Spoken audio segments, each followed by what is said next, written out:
아유, 좋죠. 행복하죠. 맞아요. 시작 땐 다 같은 마음. 아유, 와장창이네. 불륜이에요? 뭘 카노? 불륜인가 봐. 너무 열받아. 오. 근데 눈앞에서 보면 진짜 충격일 것 같긴 해. 결혼한 지 얼마 했다고 벌써 바람을 펴? 오빠가 사람이면 그럴 수 있어? 이혼하자고. 우리가 지금 부부처럼 살고 있진 않잖아. 아, 불륜. 네, 앞서도 제가 말씀을 드렸습니다만 아시아 국가들 중에 이혼율 1위인 우리나라는 작년 기준 하루 평균 약 250쌍의 부부가 이혼 도장을 찍었다고 하는데요. 생각보다 정말 높은 수치입니다. 자, 이렇게 좀 많은 부부들이 이혼을 선택하는 이유는 뭐라고 보세요? 제가 여러 이혼 케이스를 다뤄본 결과 서로에게 상처만 남긴 채 헤어지는 이유. 바로 불륜입니다. 불륜. 가장 큰 이유겠죠. 불륜이라고 해도 사실 다 같은 불륜이 아니거든요. 막장 중에 최강 막장만 추리느라 너무 고생했습니다. 그래서 좀 여러분들이 이해하기 쉽게 크게 세 가지 카테고리로 나눴거든요. 그 첫 번째는 하라는 일은 안 하고 내로남불의 끝판왕 사내 불륜이고요. 두 번째는 가족끼리 왜 이래? 욕심쟁이 불륜난의 얘기입니다. 그리고 마지막 세 번째는 차라리 이혼을 하지 살얼음판 동거를 하는 이들의 이야기를 준비했습니다. 와, 이거는 제가 아직 뭐 제대로 듣지도 않았는데 막 살짝만 부들부들. 막 피가 막 거꾸로 쏟는 것 같은 그런 기분인데 약간 청심환 같은 걸 좀 먹고 그래서 제가 준비를 해왔어요. 아, 진짜? 청심환을 좀 아, 그거 청심환이에요? 청심환이에요. 변호사님 갑자기 PPL가 아니에요, 나와요. PPL 아니에요. 맞네, 자, 금방 청심환을 좀 드시고 갑자기 PPL 느낌인데 이걸 드셔도 해결이 안 될 겁니다. 오늘 내용이 되게 네, 드셔도 깜짝 매운맛인가 놀랄 봐. PPL 아닙니다, 네. 여러분. 진짜 먹어. 진짜 먹어요. 자는 거 아니야, 먹고 나요. 편안해져서. 자, 그럼 첫 번째 케이스부터 만나보겠습니다. 하나는 일은 안 하고 내로남불의 끝판왕 사내 불륜. 일단 직장 내 불륜이 가장 흔한 케이스고 이 사건은 연애 때부터 오직 한 여자만 바라봤던 한남자 씨 사례입니다. 한남자 씨는 우리가 다 아는 그 대기업에 입사를 하자마자 직장 상사였던 도라이 씨. 이름이 도라이. 네, 도라이. 도라이 희자 네. 이름이 아니에요. 어감상 이게 좋은 역할은 아닐 것 같아요. 그러게요. 도라이 씨는 사실 굉장히 능력 있는 사람이었어요. 바로 사내 커플이 됐고 결혼까지 고리는 했습니다. 그런데 결혼 1주년이 막 지났을 무렵에 우연히 청소를 하다가 한남자 씨가 편지 한 통을 발견을 하게 됩니다. 안에 도라이 씨가 받은 어떤 남자로부터 받은 러브레터였는데요. 아이고. 안에 내용들을 보면 막 미사 여구들이 가득한 그런 편지 내용들이 있어요. 네. 막 사랑하고 뭐 보고 싶고 너랑 잘 되고 싶고 뭐 이런 내용들이 다 있었어요. 예. 근데 쭉 다 읽어나가면서 이게 전 남친으로부터 받은 편지를 아직 안 버리고 가지고 있었던가 그치, 이런 그렇게 생각을 생각할 했었던 보통 거예요. 그렇죠. 네. 그런데 최근에 받은 편지예요. 결혼 1년이 지났는데. 뭐야. 1년 차에. 그런데 여기서 더 충격적인 사실은 내연남의 이름이 낯설지가 않았다는 거예요. 제발. 남편 한남자 씨도 아는 사람인 거죠? 네, 맞습니다. 이게 바로 아내와 같은 부서에서 일하고 있는 부하 직원이자 심지어 이 한남자 씨의 동기였습니다. 아, 내연남 1번 안동기 씨입니다. 왜 안 쉽니까? 가명인데.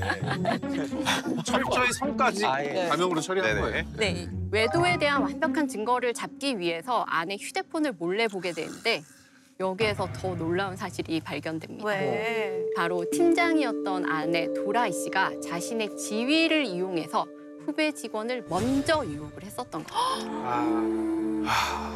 오히려 내연남은 이제 입사 동기에 대한 이 죄책감 때문인지 처음에 싫다는 의사를 분명히 밝혔었는데요. 예. 그런데도 도라이 씨가 계속해서 지속적으로 내연남에게 깨톡을 보냈어요. 그 내용을 보면은 가슴이 살짝 드러나는 그런 사진, 이런 셀카, 예쁘게 띠를 찍은 거, 그렸구나. 네, 그런 거를 보내거나 오늘 밤에 만나주면 추천서를 써주겠다. 이야. 이런 이야기까지 하고. 이름값 했네. 네. 도라이네요. 네. 진짜. 그런데 아내를 너무 사랑했던 한남자 씨는 눈을 감아주기로 결심을 합니다.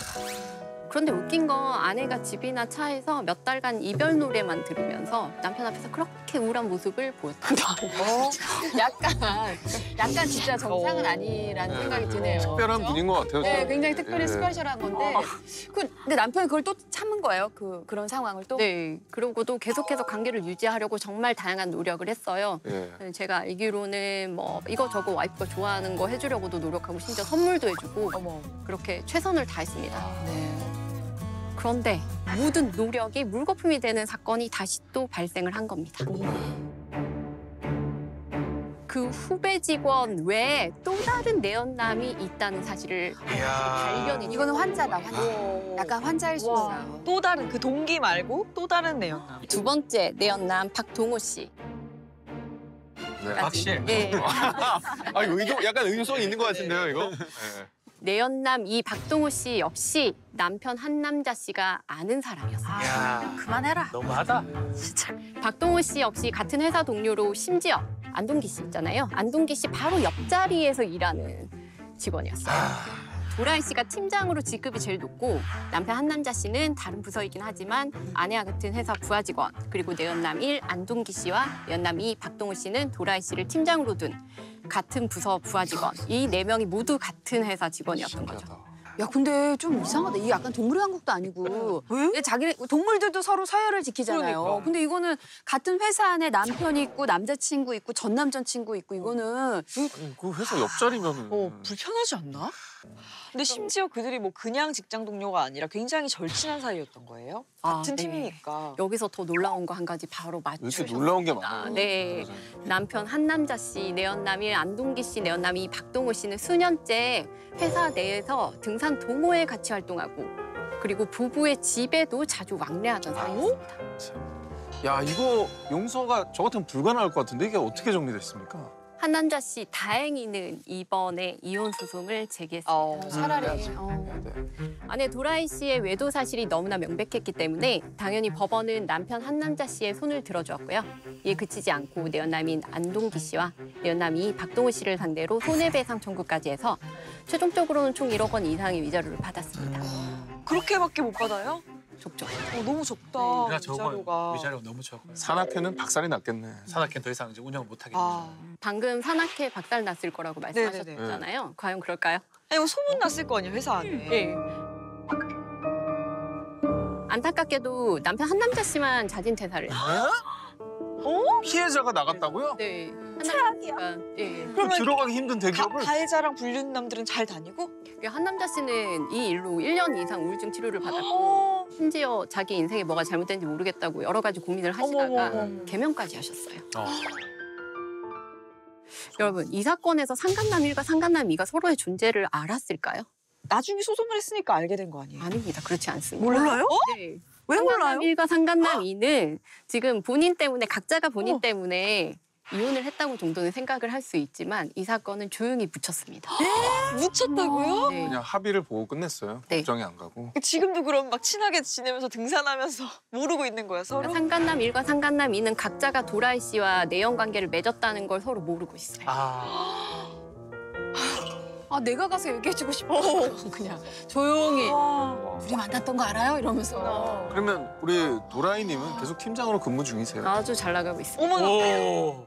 아니 그러면은 이게 사실은 저는 이렇게 사실 내연남들도 이해가 안 가긴 하는데 아내가 제일 이해가 안 가요. 도대체 왜 그런 건지 혹시 알고 계십니까, 변호사님? 제가 이혼 사건 하다 보면 도라이 씨처럼 이렇게 습관성 바람을 피시는 분들을 꽤 많이 보거든요. 왜냐면은 그 도라이 씨 같은 경우에는 우리 이 사건에서 방금 말씀을 안 드렸지만 사실은 한남자 씨를 만나기 전에 이제 다른 직장에서도 이제 여러 직원과 그런 스캔들이 있었고 그것 때문에 자신 퇴사를 한 이력이 있었고요. 그리고 용서를 또 하고 결혼을 네, 했는데. 용서를 하고 결혼까지를 했는데 또 똑같이 이런 일이 역시. 생겼던 거죠. 한 번 하면 봐주면 안 돼. 아니 그래서 어른들이 항상 얘기했잖아요. 바람 그건 습관이다. 그러네. 그러면서 절대 그래서 결혼하지 안 하신 분들은 그거 꼭 그냥 바람 피는 사람. 또 다른 피해자가 나오지 않았으면 좋겠어요. 자, 이제 연예계로 가보도록 하죠. 연예계에도 같은 분야에서 일하며 불같은 사랑을 하는 분이 계신다고요? 저도 취재를 한 지 벌써 한 18년째 되고 있는데 가장 충격적인 사건 5손가락에 꼽을 만한 일이었거든요. 해수로 8년째 아직도 그 사랑을 이어가고 있는 여배우와 영화 감독이세요. 뭐 이쯤 나오면 다들 네. 아시겠죠? 네. 김민희 씨와 홍상수 감독의 이야기인데 사실 두 사람의 관계는요. 언론에 보도되기 전부터 기자들 사이에서 굉장히 소문이 많이 나 있었습니다. 이게 2016년 6월 한 매체 보도로 알려졌는데 왜 이게 빨리 알려지지 않았냐면은 그 당시 김민희 씨가 박찬욱 감독 영화 아가씨로 칸 영화제에 공식 초청이 돼 있었어요. 그게 먼저 공개가 됐을 경우 박찬욱 감독과 작품이 M1 피해를 입게 되기 때문에 굉장히 나름 함구를 했던 얘기인데 결국은 이게 보도가 된 겁니다. 또 하나 이 사건이 저희 기자들한테는 충격적이었던 게 일종의 불문율 중에 하나가 뭐냐면 불륜은 건드리지 않는다는 게 있었어요. 불륜 가족이 있어서. 맞아요. 가족 왜냐면은 나이가 있으면 아이들이 있잖아요. 맞아. 아이들이 부모의 불륜 사실을 안다는 것 때문에 좀 충격이죠. 이거를 보도를 안 하는 편이었는데 이때 이 보도는 그래서 굉장히 좀 충격적이기도 했고요. 당시 보도 직후에는 공식적인 입장을 내지 않았습니다. 그런데 정확히 1년 후에 영화 시사회장에서 홍상수 감독이 직접 본인들의 관계를 인정하는 멘트를 해서 또 한 번 대한민국이 뒤집어졌었죠. 저희 두 사람 사랑하는 사이고요.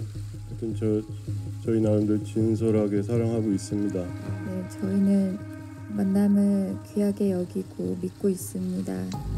그리고 진심을 다해서 만나고 사랑하고 있습니다.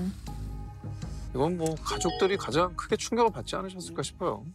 그 가족들이 많이 놀랐을 거라고 생각하셨는데 사실 저는 이 사건을 좀 많이 일찍 알았던 게 저랑 굉장히 친한 저희 회사 선배께서 같은 아파트에 사십니다. 그래서 아내분께서 상의를 하고 이거에 대한 고민을 토로하셨었고 그러니까 아내분이 그만큼 이 사안이 공론화되기 전에 무마시키기 위해서 막기 위해서 노력을 많이 돌리려고. 하셨다는 거거든요. 아니 아이가 있으니까 당연히 그랬겠죠. 아이들도 이미 장성한 뭐 상태였고요. 가정을 지키려는 노력이죠. 그렇죠. 그래서 그 홍상수 감독의 아내분이 언론 인터뷰를 한 게 있어요. 그때 불륜 사실을 알고 아내가 김민희 씨를 찾아가서 이거에 대해서 따져 물었다는 거죠. 일단 미리 전제를 말씀드리면 이거는 홍상수 감독 아내분의 주장이라는 겁니다. 그 보도 내용은 그러니까 남편 관리 좀 잘하시지 그랬어요라고 답을 했다는 거예요. 물론 이 얘기 자체가 사실이라고 믿을 수는 없습니다. 전원이죠. 예, 이거를 단정할 수 없지만 적어도 홍상수 감독은 여전히 혼인 상태인데 그쵸. 불륜을 저질렀고 본인들이 불륜 맞다라고 인정을 한 거. 이거는 뭐 더 이상 뭐 돌이킬 수 없는 사실입니다. 그리고 실제로는 이제 저 열애 인정 후에는 사실 뭐 공식 석상뿐 아니라 사석에서도 되게 자연스럽게 목격이 많이 됐었던 것 같아요.